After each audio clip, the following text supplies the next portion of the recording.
Assalamualaikum warahmatullahi wabarakatuh. Selamat pagi dan salam sejahtera untuk kita semua Sobat Tani. Nah, jumpa lagi Sobat Tani di channel Petani Nusantara yang membahas tentang pertanian hortikultura.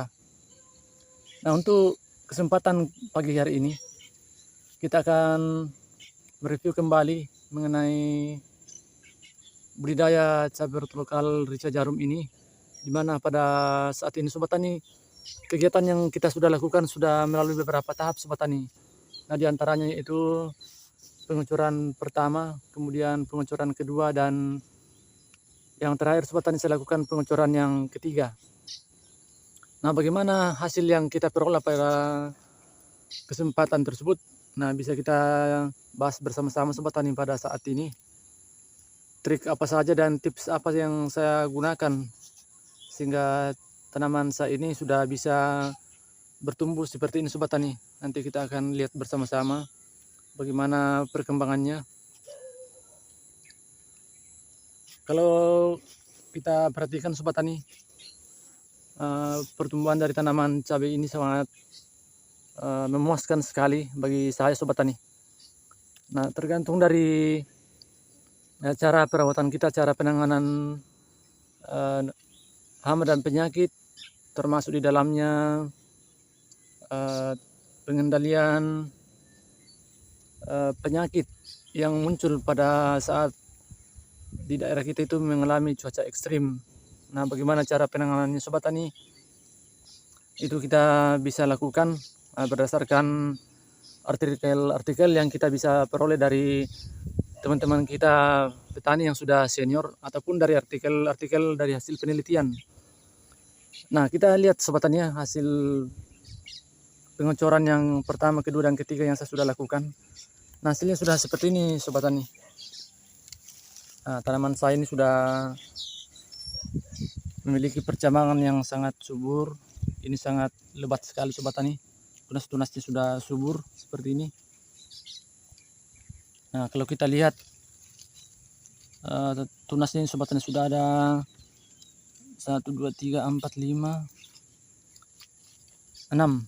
Sudah ada 6 cabang ini Sobat Tani yang sudah maksimal sekali. Nah, ini saya juga melakukan metode Profesor Cabai Mas Udin. Namun pada material yang digunakan itu Sobat Tani, kan kalau Mas Udin atau Profesor Cabai kita ini sudah menggunakan 3 jenis bahan, tetapi saya tambahkan satu bahan lagi Sobat Tani, yaitu kalsium asam humat, yang saya lakukan pengocoran bersamaan dengan 3 bahan yang dianjurkan oleh Mas Udin, yaitu power soil atau asam humat, kemudian asam amino, dan fosfat. Nah, yang saya tambahkan itu Sobat Tani itu kalsium asam humat melalui cara pengocoran. Nah, jadi hasilnya seperti ini Sobat Tani. Nah, tujuan saya menggunakan pengocoran asam humat itu Sobat Tani dengan asam amino dan kalsium, yaitu karena kita menyesuaikan kondisi iklim di daerah kita masing-masing Sobat Tani. Nah, terutama di daerah kami di Nunukan ini, kondisi ini Sobat Tani hampir diguyur hujan, jadi mau tidak mau kita harus mengaplikasikan kalsium, karena dengan curah hujan yang tinggi akan membuat pH tanah kita itu dalam lahan ini menjadi turun drastis. Jadi kita harus mengibaginya supaya tetap netral. Nah, kita lihat Sobat Tani, dari segi daun sejak pengocoran pertama, kedua, dan ketiga Sobat Tani, ini sangat lebar-lebar Sobat Tani. Nah, ini jenis varietas cabai lokal rica jarum. Nah, sudah begini semua pertumbuhannya. Nah, tunasnya sangat berimbun sekali. Nah, untuk penyepiriannya Sobat Tani pada saat ini, nah tanaman saya ini sudah berumur 18 hari setelah tanam. Nah, jadi rencananya saya akan melakukan lagi pemupukan pertama dengan sistem pengocoran. Nah, itu saya sudah akan menerapkan pemupukan kimia ditambah dengan asam amino. Jadi itu yang saya akan lakukan Sobat Tani pada umur 21 hari setelah tanam. Jadi ini nanti Sobat Tani tinggal kita menambahkan nutrisi dan melakukan pemberantasan hama dan penyakit. Artinya Sobat Tani lebih baik kita mengantisipasi terlebih dahulu sebelum muncul di dalam lahan kita.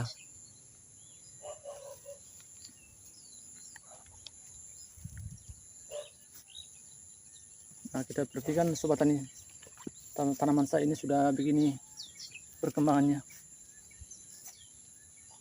Nah, jumlah populasi Sobat Tani dalam lahan ini ada sekitar 1000 lebih Sobat Tani. Ini sebanyak 12 bedengan, dan jalur yang saya gunakan ini Sobat Tani cuma satu jalur saja, seperti ini, satu baris. Nah, begini. Jadi saya lakukan penanaman pada tengah-tengah bedengan. Jadi ini cara saya Sobat Tani dalam berbudidaya cabai, dan saya belum pernah melakukan penanaman dengan 2 jalur. Nah, karena melihat juga situasi dengan kondisi dari lahan saya ini.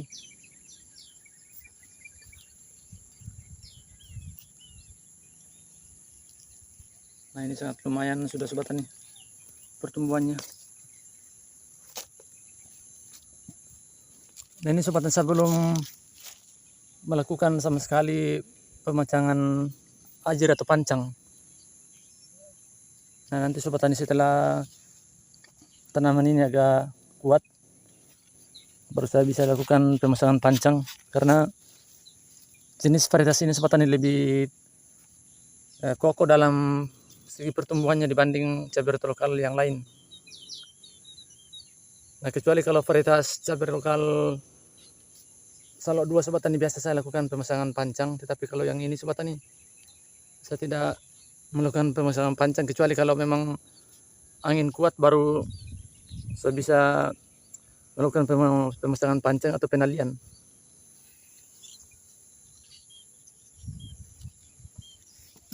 Nah, ini sudah mulai tinggi Sobat Tani, batangnya sudah mulai tinggi seperti ini.